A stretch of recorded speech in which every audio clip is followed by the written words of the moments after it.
Good morning students. ਆਸ ਕਰਦੇ ਹਾਂ ਤੁਸੀਂ ਘਰ ਵਿੱਚ ਰਹਿ ਕੇ ਆਪਣੀ ਪੜ੍ਹਾਈ ਵਧੀਆ ਤਰੀਕੇ ਨਾਲ ਕਰ ਰਹੇ ਹੋਗੇ ਅਤੇ ਨਾਲ ਹੀ ਡਿਪਾਰਟਮੈਂਟ ਵੱਲੋਂ ਜੋ ਪੰਜਾਬ ਅਚੀਵਮੈਂਟ ਸਰਵੇ ਦੀ ਤਿਆਰੀ ਲਈ ਅਭਿਆਸ ਸ਼ੀਟਾਂ ਭੇਜੀਆਂ ਜਾਂਦੀਆਂ ਉਹਨਾਂ ਦੀ ਵੀ ਪ੍ਰੈਕਟਿਸ ਕਰਨੀ ਚਾਹੀਦੀ ਹੈ। ਤੁਹਾਡੀ ਹੈਲਪ ਵਾਸਤੇ ਅਸੀਂ ਇਹ ਵੀਡੀਓ ਲੈ ਕੇ ਆਉਂਦੇ ਹਾਂ ਅਭਿਆਸ ਸ਼ੀਟ ਨੂੰ ਸੋਲਵ ਕਰਨ ਦੇ ਲਈ।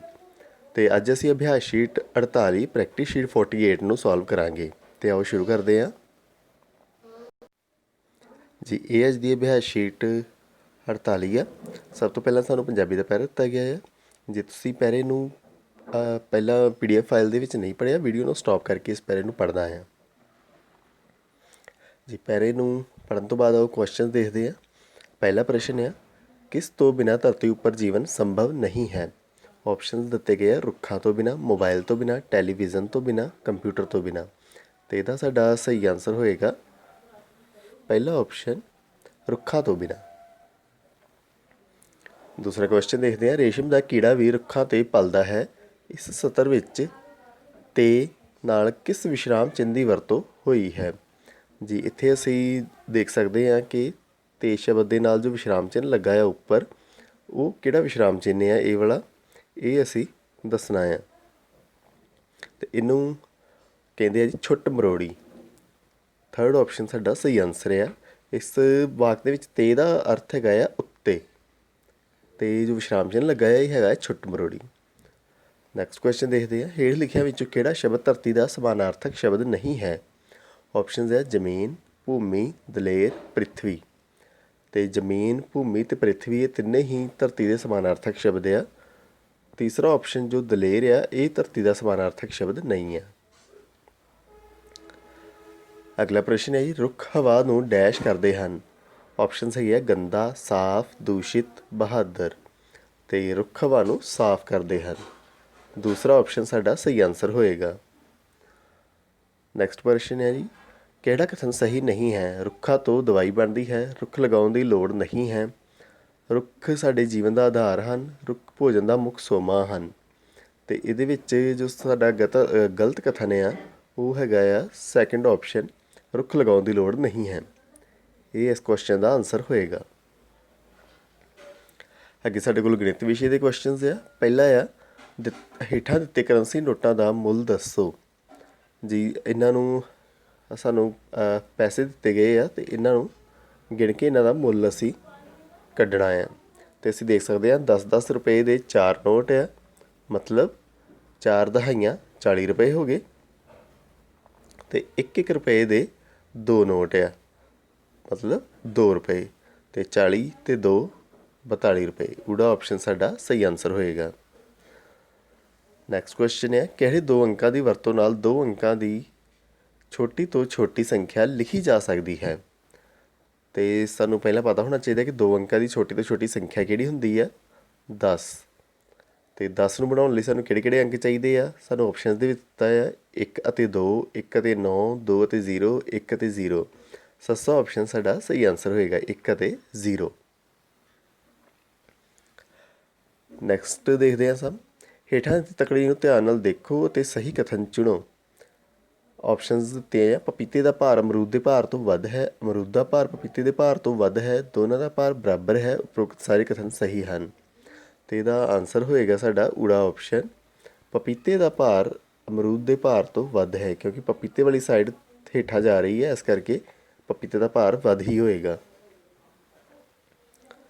ਅਗਲਾ ਪ੍ਰਸ਼ਨ ਹੈ ਜੀ, ਹੇਠਾਂ ਦੀ ਤਸਵੀਰ ਵਿੱਚ ਬੱਚਿਆਂ ਦੇ ਹੱਥ ਵਿੱਚ ਫੜੀ ਹੋਈ ਰੱਸੀ ਕਿਸ ਰੇਖਾ ਦਾ ਰੂਪ ਹੈ।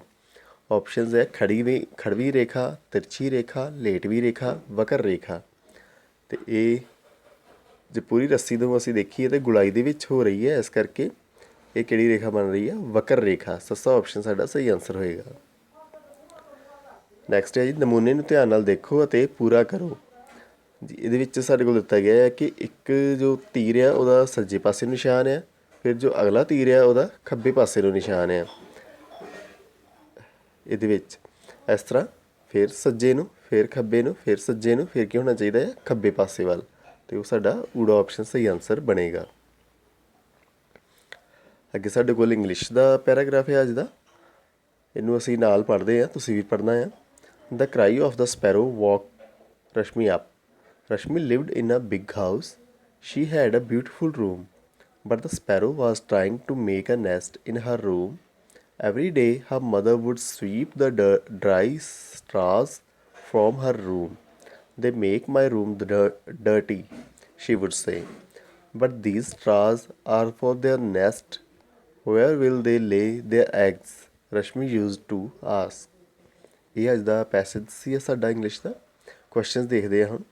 ਹੂ lived in a big house? Options ਆ ਮਦਰ, ਗਰਲ, ਰਸ਼ਮੀ, ਸਪੈਰੋ। ਅਤੇ ਪੈਸੇਜ ਦੇ ਅਕੋਰਡਿੰਗ ਸਾਨੂੰ ਦਿੱਤਾ ਗਿਆ ਆ ਕਿ Rashmi lived in a big house. ਅਤੇ ਸਾਡਾ ਆਨਸਰ ਕੀ ਹੋਏਗਾ? C option, Rashmi. ਨੈਕਸਟ ਆ where was the sparrow trying to make their nest? ਇਨ ਆਪਸ਼ਨਸ ਦਿੱਤੇ ਗਏ ਆ ਔਨ ਦਾ ਟਰੀ, ਇਨ ਦਾ ਜੰਗਲ, ਇਨ ਦਾ ਹਾਊਸ, ਇਨ ਰਸ਼ਮੀਜ਼ ਰੂਮ। ਅਤੇ ਜੋ ਚਿੜੀ ਸੀ ਉਹ ਰਸ਼ਮੀ ਦੇ ਰੂਮ 'ਚ ਆਪਣਾ ਆਲਣਾ ਬਣਾਉਣ ਦੀ ਕੋਸ਼ਿਸ਼ ਕਰ ਰਹੀ ਸੀ। ਡੀ ਆਪਸ਼ਨ ਸਾਡਾ ਸਹੀ ਆਨਸਰ ਹੋਏਗਾ, in Rashmi's room. Next question ਹੈ what made the room dirty? Options ਹੈ eggs, sparrow's nest, dry straws, none of these. ਅਤੇ ਜੋ ਡਰਾਈ ਸਟਰਾਜ਼ ਹੈਗੇ ਸੀ, ਸੁੱਕੇ ਤਿੱਲੇ, ਉਹਨਾਂ ਦੇ ਕਾਰਨ ਰਸ਼ਮੀ ਦਾ ਰੂਮ ਗੰਦਾ ਹੋ ਜਾਂਦਾ ਸੀ। ਉਹਦੀ ਮਾਂ ਇਹ ਕਹਿੰਦੀ ਸੀ। Choose the pronoun in the sentence. The sparrow was trying to make a nest in her room. Option ਦਿੱਤੇ ਗਏ ਆ ਮੇਕ, ਟਰਾਈਂਗ, ਹਰ, ਰੂਮ। ਅਤੇ ਸਾਡੇ ਕੋਲ ਇੱਥੇ ਪ੍ਰਨਾਊਨ ਹੈਗਾ ਆ ਜੀ ਹਰ। ਸੀ ਆਪਸ਼ਨ ਸਾਡਾ ਸਹੀ ਆਨਸਰ ਹੋਏਗਾ। ਨੈਕਸਟ ਹੈ choose the opposite of dry. Options ਹੈ ਹਾਰਡ, ਲਾਈਟ, ਵੈਟ, ਲੈਸ। ਅਤੇ ਡਰਾਈ ਦਾ ਅਪੋਜ਼ਿਟ ਵਰਡ ਹੁੰਦਾ ਆ ਵੈਟ। ਸੀ ਆਪਸ਼ਨ ਸਹੀ ਆਨਸਰ ਹੋਏਗਾ ਸਾਡਾ। ਨੈਕਸਟ ਸਾਡੇ ਕੋਲ ਹਿੰਦੀ ਦਾ ਪੈਰਾ ਦਿੱਤਾ ਗਿਆ ਆ। ਵੀਡੀਓ ਨੂੰ ਸਟਾਪ ਕਰਕੇ ਜੇ ਤੁਸੀਂ ਪੈਰੇ ਨਹੀਂ ਪੜ੍ਹਿਆ ਤਾਂ ਪੜ੍ਹਨਾ ਆ, ਫਿਰ ਕੁਐਸਚਨਸ ਅਟੈਂਪਟ ਕਰਨੇ ਆ ਜੀ। ਕੁਐਸਚਨਸ ਅਟੈਂਪਟ ਕਰਦੇ ਆ ਹੁਣ। पहला प्रश्न है नदी में संकट और विकट के साथ कौन रहता था? ऑप्शन है हंस, मछली, मगरमच्छ, कछुआ। तो पैरे ਦੇ ਵਿੱਚ ਸਾਨੂੰ ਦੱਸਿਆ ਗਿਆ ਆ कि संकट और विकट नाम के दो हंस कंबू भवी नामक कछुए के साथ रहते थे। मतलब साਡਾ ਕੀ आंसर होएगा? कौन ਰਹਿੰਦਾ ਸੀ ਹੰਸਾਂ ਦੇ ਨਾਲ? कछुआ। चौथा ऑप्शन साਡਾ सही आंसर होएगा। अगला प्रश्न है नदी शब्द के लिए उपयुक्त बहुवचन चुने। नदी शब्द का बहुवचन चुनना है असी, तो वो साडा हैगा थर्ड ऑप्शन सही आंसर है नदियाँ। नैक्सट क्वेश्चन है जल का समानार्थक शब्द चुने। ऑप्शन दिते गए पवन, सलिल, वायु, पंकज। तो इन्हों दे विचों जो जल का समानार्थक शब्द है वह हैगा सलिल। दूसरा ऑप्शन साडा सही आंसर होएगा।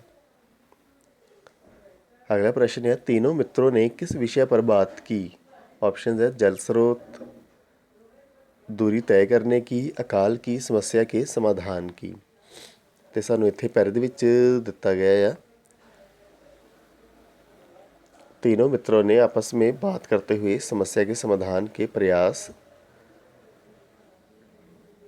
करने के चक्कर में पानी की खोज में लगे रहते थे। तो साडा फिर सही आंसर की होएगा? समस्या के समाधान की। चौथा ऑप्शन सही आंसर होएगा। नेक्स्ट है कछुए के लिए दूरी तय कर पाना टेढ़ी खीर था। इस वाक्य में टेढ़ी खीर का क्या अर्थ है? ऑप्शन दिए गए आसान, बहुत कठिन, दुर्लभ, पर्याप्त। तो पंजवें क्वेश्चन का साडा सही आंसर होएगा बहुत कठिन। टेढ़ी खीर होना का अर्थ हुंदा है बहुत कठिन होना। ਅੱਗੇ ਸਾਡੇ ਕੋਲ ਵਾਤਾਵਰਨ ਸਿੱਖਿਆ ਦੇ ਪ੍ਰਸ਼ਨ ਹੈ ਅੱਜ ਦੇ। ਪਹਿਲਾ ਪ੍ਰਸ਼ਨ ਹੈ ਪ੍ਰਵਾਸੀ ਬੱਚਿਆਂ ਦੀ ਭਾਸ਼ਾ ਵੱਖਰੀ ਹੋਣ ਕਾਰਨ ਉਹਨਾਂ ਨੂੰ ਕਿਹੜੀ ਸਮੱਸਿਆ ਦਾ ਸਾਹਮਣਾ ਕਰਨਾ ਪੈਂਦਾ ਹੈ? ਆਪਸ਼ਨਸ ਹੈ ਪ੍ਰਵਾਸੀ ਬੱਚਿਆਂ ਨੂੰ ਗੱਲ ਛੇਤੀ ਨਾਲ ਸਮਝ ਨਹੀਂ ਆਉਂਦੀ, ਪ੍ਰਵਾਸੀ ਬੱਚਿਆਂ ਨੂੰ ਦੋਸਤ ਬਣਾਉਣ ਵਿੱਚ ਦਿੱਕਤ ਆਉਂਦੀ ਹੈ, ਪ੍ਰਵਾਸੀ ਬੱਚਿਆਂ ਨੂੰ ਪੜ੍ਹਾਈ ਕਰਨ ਵਿੱਚ ਮੁਸ਼ਕਿਲ ਆਉਂਦੀ ਹੈ, ਉਪਰੋਕਤ ਸਾਰੇ ਠੀਕ ਹਨ। ਆਪਸ਼ਨ ਸਾਡਾ ਜੋ ਸਹੀ ਹੈ ਇੱਥੇ ਹੋਏਗਾ ਉਪਰੋਕਤ ਸਾਰੇ ਠੀਕ ਹਨ। ਇਹ ਸਾਰੀਆਂ ਮੁਸ਼ਕਿਲਾਂ ਜੋ 1 ਤੋਂ ਲੈ ਕੇ 3 ਤੱਕ ਦਿੱਤੀਆਂ ਗਈਆਂ ਸਾਰਿਆਂ ਪ੍ਰਵਾਸੀ ਬੱਚਿਆਂ ਨੂੰ ਆਉਂਦੀਆਂ ਆ। ਨੈਕਸਟ ਕੁਐਸਚਨ ਹੈ ਵਿਗਿਆਨਕ ਉન્નਤੀ ਕਾਰਨ ਬਹੁਤ ਸਾਰੇ ਕੰਮ ਮਸ਼ੀਨ ਰਾਹੀਂ ਹੋਣ ਲੱਗ ਪਏ ਹਨ, ਜਿਸ ਕਰਕੇ ਕੰਮ ਲਈ ਆਪਸ਼ਨਸ ਆ ਕੰਮ ਕਰਨ ਵਾਲੇ ਲੋਕਾਂ ਦੀ ਲੋੜ ਵੱਧ ਰਹੀ ਹੈ, ਕੰਮ ਕਰਨ ਵਾਲੇ ਲੋਕਾਂ ਦੀ ਲੋੜ ਘੱਟ ਰਹੀ ਹੈ, ਪੈਸੇ ਦੀ ਲੋੜ ਖਤਮ ਹੋ ਗਈ ਹੈ।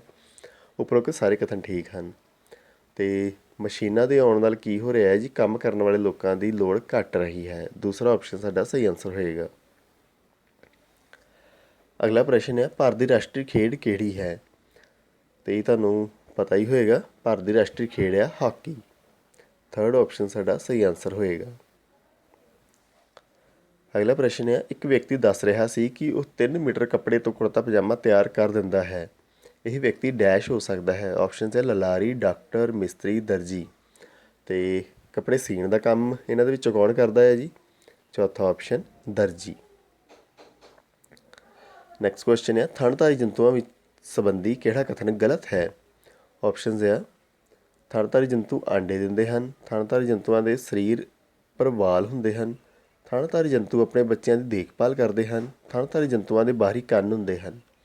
ਅਤੇ ਇਹਨਾਂ ਦੇ ਵਿੱਚੋਂ ਥਣਧਾਰੀ ਜੰਤੂਆਂ ਬਾਰੇ ਗਲਤ ਕਥਨ ਹੈ ਜੀ ਫਸਟ ਆਪਸ਼ਨ ਹੀ ਥਣਧਾਰੀ ਜੰਤੂ ਆਂਡੇ ਦਿੰਦੇ ਹਨ। ਥਣਧਾਰੀ ਜੰਤੂ ਆਮ ਤੌਰ 'ਤੇ ਆਂਡੇ ਨਹੀਂ ਦਿੰਦੇ, ਬੱਚੇ ਹੀ ਹੁੰਦੇ ਆ ਉਹਨਾਂ ਦੇ। ਅਤੇ ਜੋ ਥਰਡ 3 ਆਪਸ਼ਨ ਆ ਇਹ ਥਣਧਾਰੀ ਜੰਤੂਆਂ ਬਾਰੇ ਠੀਕ ਆ। ਸਰੀਰ ਉੱਪਰ ਵਾਲ ਹੁੰਦੇ ਆ, ਬੱਚਿਆਂ ਦੀ ਦੇਖਭਾਲ ਕਰਦੇ ਆ ਅਤੇ ਬਾਹਰੀ ਕੰਨ ਹੁੰਦੇ ਆ। ਇਹ ਅੱਜ ਦੀ ਸਾਡੀ ਅਭਿਆਸ ਸ਼ੀਟ ਸੀ। ਤੁਸੀਂ ਰੋਜ਼ ਇਹਨਾਂ ਦੀ ਜ਼ਰੂਰ ਪ੍ਰੈਕਟਿਸ ਕਰਿਆ ਕਰੋ। Thank you, have a nice day.